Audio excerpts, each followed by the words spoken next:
तो ये वीडियो रहने वाली है UFC 314 प्रेस कॉन्फ्रेंस के बारे में, जहां पर ओवरऑल ये प्रेस कॉन्फ्रेंस एक एंटरटेनिंग प्रेस कॉन्फ्रेंस रही है। जैसे कि हम ऑलरेडी जानते थे कि ब्राइस मिचेल और जियोन सिल्वा के बीच में काफी ज्यादा ट्रैश टॉक होने वाली है। ये जो ट्रैश टॉक हुई है यहाँ पर डेफिनेटली ब्राइस मिचेल ने विन किया है और उसने जो प्रेस कॉन्फ्रेंस में कपल ऑफ बातें बोली वो बहुत ही फन थी। बट इन दोनों के अलावा हमें एक और राइवलरी देखने को मिली जो किसी ने भी एक्सपेक्ट नहीं किया था, जिधर मैं बात कर रहा हूं डिएगो लोपेज और याइर रॉड्रिगेज की। किसी को कोई भी आइडिया नहीं था कि डिएगो लोपेज और याइर रॉड्रिगेज एक दूसरे को जरा भी लाइक नहीं करते। इनके बीच में जो राइवलरी है वो बहुत ही ज्यादा रियल है एंड ऑल्सो जो इन दोनों के जिम्स हैं वो भी एक दूसरे को लाइक नहीं करते। प्रेस कॉन्फ्रेंस के बीच में ये दोनों फाइटर्स खड़े होकर एक दूसरे के साथ बहुत ज्यादा ट्रैश टॉक करने लग पड़े और जो भी ये दोनों स्पेनिश में बोल रहे थे उसका जितना भी मैंने कमेंट्स में पढ़ा है तो मुझे समवट आइडिया हो चुका है कि दोनों के बीच में चल क्या रहा था। और इसी के साथ प्रेस कॉन्फ्रेंस ओवर होने के बाद भी ये दोनों फाइटर्स ने एक दूसरे के साथ आर्ग्यू करना नहीं छोड़ा, जहां पर सिक्योरिटी को इन दोनों को सेपरेट करना पड़ता है। बट इससे एक बहुत अच्छी चीज निकल के आई है और वो है इन दोनों के बीच में एक पोटेंशियल फाइट मैचअप जो डेफिनेटली अब इस फेदरवेट डिवीजन का एक बहुत बड़ा मैचअप होगा और अब तो ये फाइट हर कोई देखना चाहेगा। अब इनके अलावा बाकी फाइटर्स की अगर बात करें तो Alexander Volkanovski, Paddy Pimblett, Michael Chandler, इन तीनों ने ऑडियंस को काफी अच्छा हाइप किया।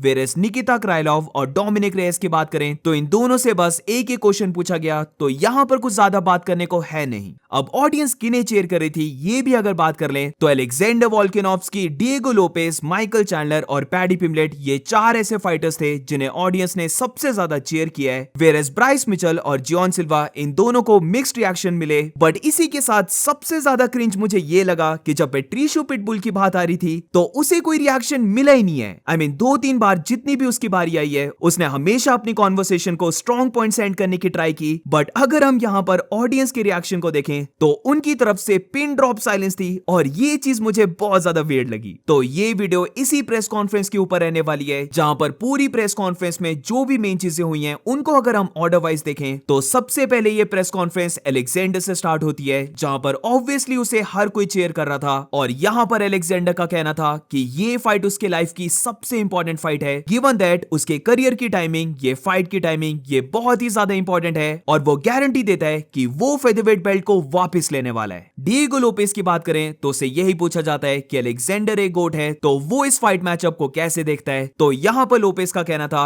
कि ये उसके लिए एक बिग अपॉर्चुनिटी है। अलेक्जेंडर इस स्पोर्ट का लेजेंड है बट वो यहां पर मेक श्योर करने वाला है कि अब इस डिवीजन में उसका टाइम है और वो अलेक्जेंडर को बीट करके फेदरवेट का चैंपियन बनेगा। अब इसके बाद एंटरटेनमेंट यहां से स्टार्ट होती है, जिधर ब्राइस मिचेल की बात करें तो ब्राइस मिचेल को बोला जाता है कि जियोन सिल्वा ने बोला है कि वो फाइट में उसे इतने बुरी तरीके से बीट करने वाला है कि फाइट के बाद उसे बहुत ज्यादा ब्रेन डैमेज होने वाला है, इसीलिए उसे रिटायर होना पड़ेगा। तो यहां पर ब्राइस मिचेल एक फनी लाइन को बोलता है कि वो तो ब्रेन डैमेज के साथ ही बॉर्न हुआ था। दूसरी साइड अगर जियोन सिल्वा की बात करें तो वो बेसिकली कहता है कि all respect to Bryce Mitchell, उसने काफी अच्छे फाइटर्स के साथ फाइट की है बट अभी तक ब्राइस ने उसके जैसे फाइटर के साथ फाइट नहीं की है और वही ब्राइस का सबसे टफेस्ट ओपोनेंट रहने वाला है। माइकल चैंडलर की बात करें तो वो समवट यही कहता है कि उसने अपनी रैंकिंग को प्रूव किया है, उसने प्रूव किया है कि वो यूएफसी में बिलोंग करता है और अब वो यहां पर पैडी पिम्बलेट के साथ फाइट कर रहा है, जिधर उसका प्लान है कि वो पैडी पिम्बलेट को जल्दी ही नॉकआउट कर दे। अब रही पैडी पिम्बलेट की बात तो वो कहता है कि उसकी टीम ने माइकल चैंडलर को बहुत ज्यादा स्टडी किया है और बेशक काफी लोगों को ये लग रहा है कि क्योंकि वो अपनी चिन को ओपन रखता है तो माइकल चैंडलर उसे नॉकआउट करने वाला है। बट यहां पर वो एक बार फिर से क्लियर करने वाला है कि वो ना तो कभी नॉकआउट हुआ है और वो ना ही फ्यूचर में कभी नॉकआउट होने वाला है। बट ये सेम चीज माइकल चैंडलर के लिए नहीं बोल सकते क्योंकि माइकल चैंडलर पहले भी नॉकआउट हुआ है और अब फाइट में उसका प्लान है कि वो फिर से माइकल चैंडलर को नॉकआउट कर दे। अब इसके बाद कॉनर मैग्रेगर की बात भी होती है, जहां पर रिपोर्टर ये कहता है कि रिसेंटली कॉनर ने पोस्ट किया है कि वो काफी इंटरेस्टेड है माइकल चैंडलर और पैडी पिम्बलेट की फाइट में। तो यहां पर सबसे पहले पैडी पिम्बलेट की बात करें तो वो यही कहता है कि ये चीज काफी अच्छी है कि कॉनर उनकी फाइट को देख रहा है। वो डेफिनेटली कॉनर की फाइट को वेलकम करता है क्योंकि वहीं पर सबसे ज्यादा मनी है और कॉनर की फाइट उसके लिए काफी अच्छी रहेगी। रही माइकल चैंडलर की बात तो वो यही कहता है कि कॉनर हमेशा फाइट्स को देखता है बट क्वेश्चन ये है कि क्या कॉनर एक प्रॉपर ट्रेनिंग कैंप को पुट ऑन कर सकता है जहां पर फिर वो अपना कमबैक कर रहा है, इसीलिए वो अब कॉनर की केयर नहीं करता, वो अपने शो को पुट ऑन करने वाला है और अगर कॉनर ने कभी भी डिसाइड किया कि वो कमबैक कर रहा है तो फिर वो दोनों फाइट करने वाले हैं।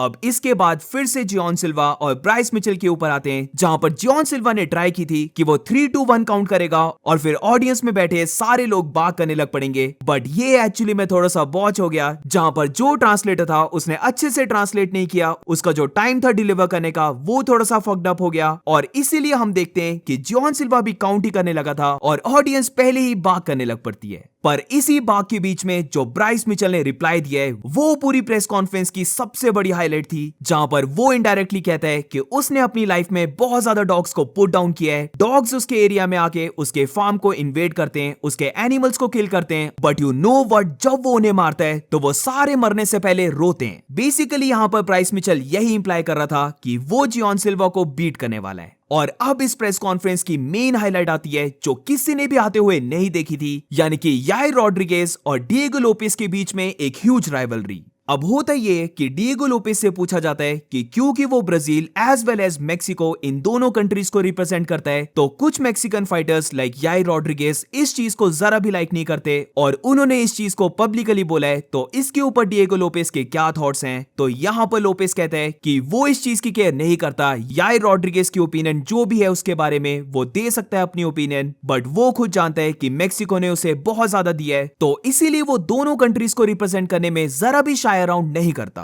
पर फिर जब डिएगो से ये पूछा जाता है कि अगर मान के चलें कि वो अलेक्जेंडर को बीट करके चैंपियन बन जाता है और दूसरी साइड याइर रॉड्रिगेज भी पिटबुल को बीट कर देता है, तो क्या वो दोनों एक दूसरे के साथ फाइट करने वाले हैं? तो यहाँ पर लोपेस एक काफी सॉलिड लाइन को बोलता है, जिधर वो सेम रिपोर्टर से यही पूछता है कि याइर रॉड्रिगेज लगातार कितनी बार हार चुका है। तो जैसे ही रिपोर्टर डॉस बोलता है, यानी कि 2 बार याइर रॉड्रिगेज हार चुका है, तो लोपेस इस बात को नोट करता है कि याइर उसका कंपटीशन नहीं है और अब यहीं से राइवलरी स्टार्ट होती है, जिधर याइर रॉड्रिगेज बोलता है कुलॉन, जिसका शायद से मीनिंग होता है कावर्ड, और यहाँ पर लोपेस यही रिप्लाई देता है कि क्या वो उसे कुलॉन बोल रहा है। बट फनी चीज यहाँ पर ट्रांसलेटर से आती है, जिधर वो बातों को ट्रांसलेट तो नहीं कर रहा होता है, बट वो बस बीच में ओ करता है, जिसका देखते टाइम अब हमें तो नहीं समझ आ रहा था कि ये दोनों फाइटर्स क्या बोल रहे हैं, बट जिस वे से ट्रांसलेटर रिएक्ट कर रहा था डेफिनेटली पता चल रहा था कि दोनों के बीच में सीरियस ट्रैश टॉक हो रही है। बट अब अगर हम ये देखें कि दोनों ने एक्चुअली बोला क्या है और बीच बीच में याइर रॉड्रिगेज मैक्रो बोल रहा था, तो ये पर्सन कौन है, इन सब के बारे में मुझे समवट आइडिया लग चुका है। जहां पर पहले ये दोनों एक दूसरे को कावर्ड बोल रहे होते हैं, एक दूसरे के साथ ट्रैश टॉक कर रहे होते हैं, बट फिर यहां पर याइर रॉड्रिगेज मैक्रो करके नाम लेता है, जहां पर वो कहता है कि डिएगो लोपेस और जो उसकी टीम है उन सब ने मिलकर उसके टीम मेंबर मैक्रो के ऊपर जंप कर दिया था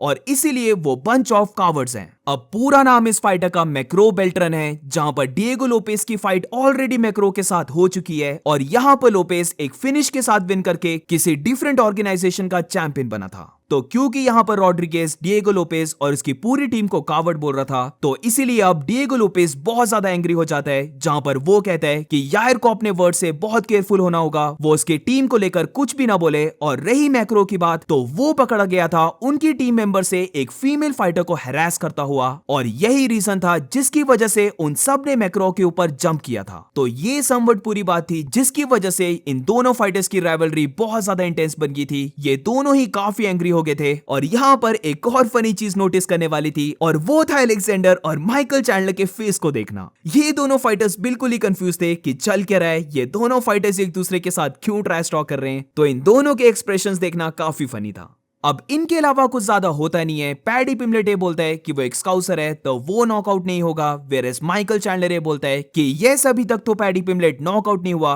बट इसी के साथ पैडी पिम्बलेट ने अभी तक उसके पंच की पावर भी नहीं ली है, तो फाइट में वो मेक श्योर करने वाला है कि वो पैडी पिम्बलेट को नॉकआउट करे। अब एंड में रही बात अलेक्जेंडर की, तो वो लास्ट में पूरी ऑडियंस को हाइप करता है, जहां पर वो कहता है कि वो हर किसी को अप्रिशिएट करता है कि वो उसे सपोर्ट करते हैं और वो सबको प्रॉमिस करता है कि बेल्ट उसके साथ ऑस्ट्रेलिया जाने वाली है। तो प्रेस कॉन्फ्रेंस ओवर हो जाती है, बट स्टिल जब हम डिएगो लोपेस और याइर रॉड्रिगेज को देखते हैं तो ये दोनों फाइटर्स प्रेस कॉन्फ्रेंस ओवर होने के बाद भी बहुत ज्यादा आर्ग्यू कर रहे होते हैं। ये दोनों एक दूसरे के फेस के पास भी चले जाते हैं, जहां पर दोनों फाइटर्स बोल क्या रहे होते हैं ये तो नहीं सुनाई देता, बट डेफिनेटली ये उसी टॉपिक के बारे में बात कर रहे होंगे। और यहां पर एंड में सिक्योरिटी को दोनों को सेपरेट करना पड़ता है और फिर सारे फाइटर्स के फेस ऑफ होते हैं। अब फेस ऑफ की बात करें तो बेसिकली यहाँ पर सारे नॉर्मल फेस ऑफ रहे except for John Silva and Bryce Mitchell, जहां पर जॉन सिल्वा ब्राइस मिचेल के फेस के बिल्कुल ही पास चले जाता है और यहाँ पर वो एकदम से बाग करता है ताकि ब्राइस मिचेल थोड़ा सा शॉक हो जाए। बट रही बात ब्राइस मिचेल की तो वो पूरे टाइम अनफेज्ड रहता है, वो प्रॉपर वे से स्टेयर कर रहा था जॉन सिल्वा को और यहाँ पर भी मुझे लगता है कि फेस ऑफ को भी ब्राइस मिचेल ने इस बार विन किया है। तो ओवरऑल ये प्रेस कॉन्फ्रेंस एक एंटरटेनिंग प्रेस कॉन्फ्रेंस गई है और हमें एक फ्यूचर में potential fight against Diego Lopez और यायर रॉड्रिगेज भी मिल चुकी है। तो मुझे ये प्रेस कॉन्फ्रेंस काफी अच्छी लगी। But what about you guys, तुम्हारी ओपिनियन में कौन सी बेस्ट मूवमेंट्स रही हैं? ये पूरी प्रेस कॉन्फ्रेंस कैसे गई? Do let me know in the comments और मिलते हैं नेक्स्ट वीडियो में।